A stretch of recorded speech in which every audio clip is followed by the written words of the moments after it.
আসসালামু আলাইকুম গাইস, এই ভিডিওতে দেখব কিভাবে একটা সাদা কালো ছবিকে ফটোশপের মাধ্যমে কালারাইজ করবেন। চলুন দেখে নেই।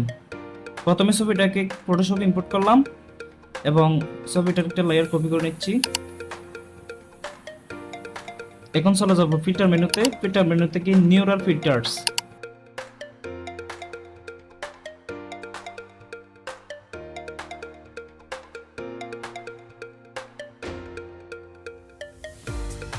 দেন চলে যাব কালারাইজ। কালারাইজ থেকে বাটনটা অন করে দিলাম। এখন একটু প্রসেসিং এ আছে, দেখি কি রকম রেজাল্ট আসে।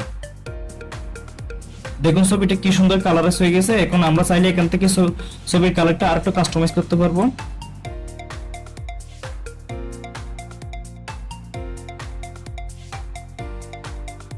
দেন এখান থেকে নিউ লেয়ার মাস্ক এন্ড ওকে। এখন ছবিটাকে আমি আরেকটু এডিট করলে ছবিটা আরো খুব সুন্দর লাগবে। এরকম আরো ইনফরমেটিভ ভিডিও পেতে পেজটা লাইক করুন। ধন্যবাদ।